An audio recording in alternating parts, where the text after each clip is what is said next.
Hello everyone, welcome to my channel Shona Super Life. I hope you all are fine. जैसे कि आपको पता है कि कोरोना वायरस चल रहा है, लेकिन वैक्सीन्स और लॉकडाउन से जो कोरोना वायरस है वो कंट्रोल में आ रहा है। कोरोना वायरस के साथ साथ डॉक्टर्स ने पेशेंट्स में एक नई बीमारी देखी है जिसका नाम है ब्लैक फंगस। ये जो ब्लैक फंगस है ये कोई नई वायरस नहीं आया है, ये पहले भी था, लेकिन ये पहले बहुत ज़्यादा रेयर था। लेकिन अब कोविड-19 की वजह से ये भी पेशेंट्स में बहुत ज़्यादा दिखने लगा है। तो आखिर ये जो ब्लैक फंगस है ये है क्या, कैसे होता है और इसके बचाव के क्या क्या तरीके हैं, आज मैं आपको अपनी इस वीडियो में बताऊँगी। तो अब मैं आपको बताती हूँ कि म्यूकरमाइकोसिस किसे कहते हैं। ब्लैक फंगल इन्फेक्शन का दूसरा नाम ही म्यूकरमाइकोसिस होता है। तो चलिए जानते हैं क्या है ब्लैक फंगस। यह एक फंगल डिसीज़ है, लेकिन कोरोना से ठीक हुए उन लोगों में जिनको हाई शुगर है, जिन्होंने कोरोना के इलाज में हाई स्टेरॉइड्स लिए हैं, उन्हें इसका अधिक खतरा है। क्या आप जानते हैं कि ब्लैक फंगस की संभावना किन लोगों में और किन हालातों में सबसे ज़्यादा हो सकती है?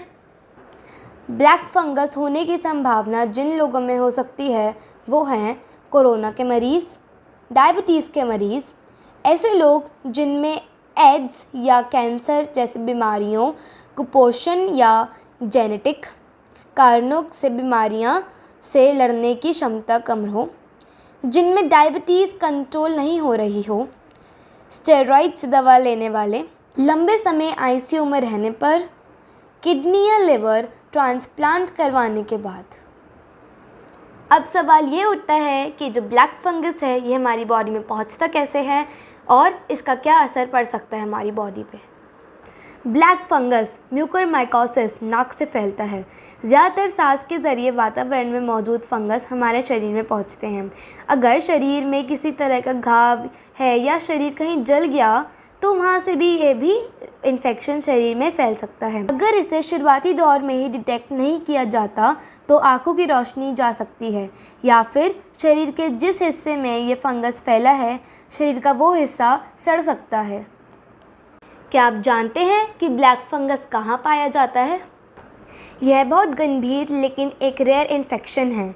ये फंगस वातावरण में कहीं भी रह सकता है, खासतौर पर ज़मीन और सड़ने वाले ऑर्गेनिक मैटर्स में, जैसे पत्तियों में, सड़ी लकड़ियों और कंपोस्ट खाद में ब्लैक फंगस पाया जाता है।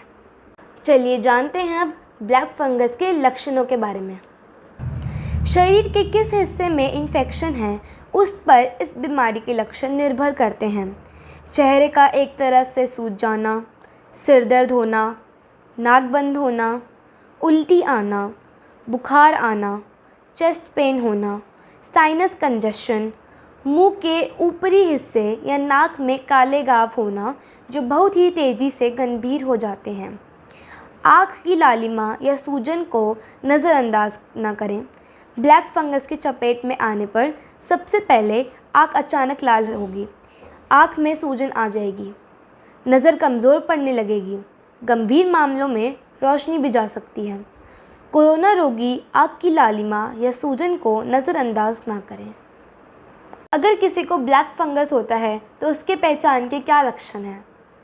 चेहरे के एक हिस्से में सूजन और आँखों का बंद होना, नाक बंद होना, नाक के नज़दीक सूजन, मसूड़ों में सूजन, पस पड़ना, दांतों का ढीला हो जाना, तालू की हड्डी का काला हो जाना, आँखें का लाल होना, उनकी रोशनी कम होना, मूवमेंट रुकना। अक्सर लोगों के मन में यह सवाल उठता है कि ये जो इन्फेक्शन है ये किन लोगों को हो सकता है और क्या इस इन्फेक्शन का कोविड से कोई रिलेशन है। जिन रोगियों ने कोविड के दौरान ज़्यादा स्टेरॉइड लिए हों, काफ़ी देर आईसीयू में रहे होंगे, ट्रांसप्लांट या कैंसर के रोगी, जिनका शुगर लेवल हमेशा ज़्यादा रहता हो, कोरोना जिन लोगों को हो रहा हो या उनका भी इम्यून सिस्टम कम हो जाता है। अगर किसी हाई डायबिटिक मरीज़ को कोरोना हो जाता है तो उनका इम्यून सिस्टम और ज़्यादा कमज़ोर हो जाता है। ऐसे लोगों में ब्लैक फंगस इन्फेक्शन फैलने की आशंका और ज़्यादा हो जाती है। दूसरा, कोरोना मरीज़ों को स्टेरॉइड दिए जाते हैं, इससे मरीज़ की इम्यून सिस्टम कम हो जाती है। इससे भी उनमें यह इन्फेक्शन फैलने की आशंका ज़्यादा हो जाती है। आप जानते हैं कि भारत के किन किन राज्यों में ब्लैक फंगस तेज़ी से फैल रहा है? कोरोना से रिकवर हो चुके कई लोगों के लिए यह दुर्लभ संक्रमण जानलेवा साबित हो रहा है। जबलपुर से ठाणे तक में इस वजह से लोगों को जानें गंवानी पड़ रही हैं, तो देश के कई हिस्सों में इसके मरीज़ मिल रहे हैं। उड़ीसा में इसका पहला केस मिला तो दिल्ली, गुजरात, उत्तर प्रदेश, मध्य प्रदेश, महाराष्ट्र और राजस्थान में भी नए केस मिले हैं। दिल्ली एम्स में भी अलग से ब्लैक फंगस के लिए वार्ड बनाया गया है। इस बीमारी से कैसे बचा जा सकता है और उसके लिए आपको क्या क्या सावधानी बरतनी होगी? कंस्ट्रक्शन साइट से दूर रहें, डस्ट वाले एरिया में न जाएं, गार्डनिंग या खेती करते वक्त फुल स्लीव्स के ग्लव्स पहनें, मास्क पहनें, उन जगहों पर जाने से बचें जहां पानी का लीकेज हो, जहां ड्रेनेज का पानी इकट्ठा हो वहां ना जाएं। जिन लोगों को कोरोना हो चुका है उन्हें पॉजिटिव अप्रोच रखना चाहिए। कोरोना ठीक होने के बाद भी रेगुलर हेल्थ चेकअप कराते रहना चाहिए।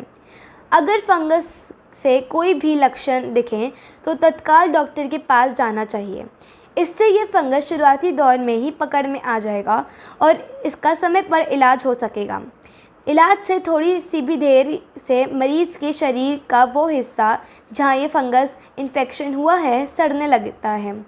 इस स्थिति में उसे काट कर निकालना पड़ सकता है। ऐसा नहीं करने पर मरीज़ की जान भी जा सकती है। क्या आप जानते हैं हमारे शरीर पर हज़ारों करोड़ फंगस होते हैं? हमारे पूरे शरीर पर करोड़ों की संख्या में फंगस और बैक्टीरिया होते हैं। इम्यून सिस्टम उन्हें मारता रहता है। इम्यूनिटी कम होने पर यह हमला बोलते हैं। फंगस कई तरह के होते हैं, कोई त्वचा को खाता है तो कोई नाखून खाता है। म्यूकरमाइकोसिस रक्त वाहिकाओं को नुकसान पहुंचा रहा है और ये घातक तरह का फंगस है। इससे बचने का सबसे अच्छा तरीका है अपने इम्यून सिस्टम को मजबूत बनाया जाए। मुझे उम्मीद है आप सबको मेरी वीडियो बहुत अच्छी लगी होगी और आपको ब्लैक फंगस के बारे में काफ़ी जानकारी भी प्राप्त हुई होगी। I hope you like my video. Do like, share, comment and subscribe to my channel Shona Super Life. And also if you have any questions about black fungus, you can comment me down and I will answer them. Bye bye.